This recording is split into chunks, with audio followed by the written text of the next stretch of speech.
के शानदार स्टूडियो में। स्वागत है आपका इबिक्स कैश स्टूडियो से। मैं हूं नीरज और आपका स्वागत कर रहा हूं आवाज अड्डा में। आवाज अड्डा में आम तौर पे गर्मा गर्म राजनीतिक बहस होती है और आज भी वही होगी, लेकिन उत्तर प्रदेश में नहीं करेंगे आज बातचीत, क्योंकि उत्तर प्रदेश में बहुत बातचीत हुई है और माहौल हर पल हर घंटे बदल भी रहा है।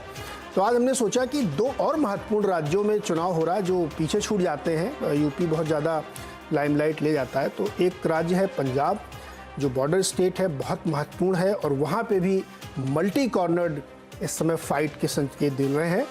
और दूसरा एक बहुत ही छोटा सा राज्य है गोवा, लेकिन दिलचस्प लड़ाई वहाँ पे है क्योंकि वहाँ पे टीएमसी और आम आदमी पार्टी भी ताल ठोक रहे हैं। इतनी कम सीटें हैं, इतना क्लोज इलेक्शन है और उसमें दो पार्टी हैं। उसमें आज सुबह पी चिदम्बरम जी जो कांग्रेस के बड़े नेता हैं, उन्होंने ट्वीट करके आरोप लगाया कि टीएमसी और आम आदमी पार्टी नुकसान पहुंचा रहे हैं कांग्रेस को, और उसका फिर जवाबी हमला भी किया केजरीवाल जी ने कि आप ये रोना बंद करिए। तो खैर ये बड़ी दिलचस्प बातें हैं गोवा के बारे में, लेकिन आज गोवा और पंजाब पे बात होगी खास तौर पे, क्योंकि पंजाब न सिर्फ एक महत्वपूर्ण संवेदनशील सीमावर्ती राज्य है, वहाँ की जो पॉलिटिक्स है उसमें पिछले कुछ महीनों में आपने देखा होगा कि बहुत ज़बरदस्त उतार चढ़ाव देखने को मिले हैं और कौन चेहरा होगा इसको लेकर भी बड़ी कशमकश है। तो आम आदमी पार्टी ने तो अपना एक फ़ोन के ज़रिए अपने समर्थकों, शुभचिंतकों, लोगों से जानने की कोशिश की है कि कौन बनेगा, इसका ऐलान वो आजकल में करेंगे। कांग्रेस की तरफ से मान के चल रहे लोग कि चन्नी होंगे, लेकिन स्पष्ट नहीं है कि सिद्धू जी क्या करेंगे, उसमें अंतरकलह वहाँ पे चल ही रही है। और बीजेपी और श्रोमणी अकाली दल भी जो हैं, बसपा भी हैं, ये सब भी पार्टीज़ हैं। तो आज समझने की कोशिश करते हैं कि पंजाब का माहौल क्या है, वहाँ किस तरीके की रणनीति बन रही है, चुनावी समीकरण, जाति समीकरण। हम लोगों को लगता है कि यूपी बिहार में ही सबसे ज़्यादा जाति गणित बैठता है, लेकिन पंजाब में भी बहुत गजब की स्थिति, इस तरीके की पॉलिटिक्स बन रही। तो इसी पे आज बातचीत होगी कि पंजाब का माहौल क्या है, और गोवा में भी बातचीत करेंगे।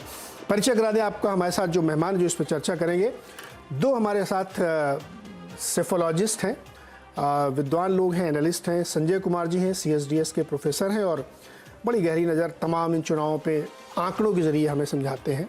और अमिताभ तिवारी जी भी हैं, ये भी सेफोलॉजिस्ट है, पॉलिटिकल एनालिस्ट है और ये भी तमाम डेटा के जरिए हम लोगों को समझाने की कोशिश करते हैं कि चल क्या रहा है।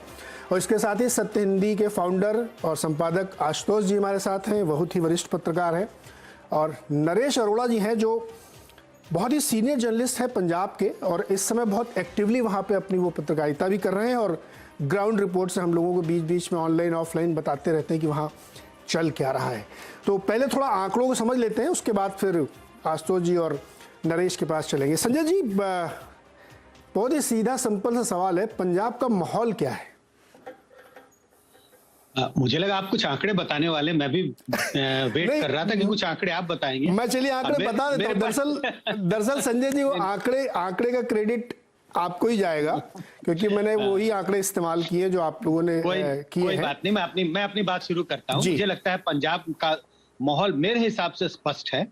आम आदमी पार्टी बढ़त बनाई हुई है दूसरी पार्टियों पर। कोई मेरे हिसाब से मुझे कोई शक नहीं है कि आम आदमी पार्टी फ्रंट रनर है इन चुनाव में। शक सिर्फ इतना ही है कि क्या आम आदमी पार्टी अपने दम पर बहुमत ला रही है या नहीं ला रही है। मुझे अभी लगता है कि आम आदमी पार्टी निश्चित रूप से बहुमत भी ला रही है, आगे तो है ही, और बहुमत भी ला रही है। मुकाबला किससे है? मुकाबला कांग्रेस से है।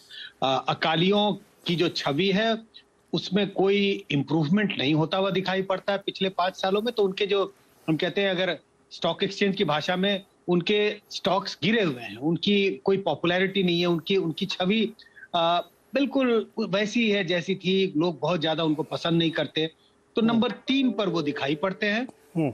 और ये जो 1-2 पार्टियां हैं जो नॉन स्टार्टर के रूप में साबित होंगे मेरे हिसाब से, वो जो किसान की जो पार्टी है, संयुक्त समाज मोर्चा, जिसके लीडर है किसान नेता, ये सब नॉन स्टार्टर होंगे। 2-3% कहीं किसी कंस्टिट्यूएंसी में कुछ वोट मिल जाएगी।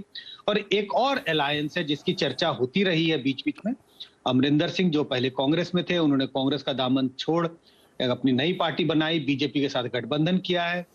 लेकिन मुझे नहीं लगता कि ये पार्टी, इस गठबंधन को भी कोई अट्रैक्शन मिल रहा है। कुल मिलाकर के अगर मैं समराइज करने की कोशिश करूं तो मुझे निश्चित रूप से आम आदमी पार्टी आगे दिखाई पड़ती है। और आगे इस कदर आगे दिखाई पड़ती है कि अपने दम पर लगभग मेजॉरिटी के करीब मुझे दिखाई पड़ती है। कांग्रेस उसके पीछे पीछे है। अगर कांग्रेस अपना टिकट बंटवारे में अपने हाउस को ऑर्डर में रख सके तो वो फिर भी एक कड़ा मुकाबला कर सकती है, लेकिन कुछ भी करे आम आदमी पार्टी मुझे आगे ही दिखाई पड़ रही है। संजय जी, लेकिन जो आपका ही एनालिसिस है, आपका ही डेटा है, जो हमने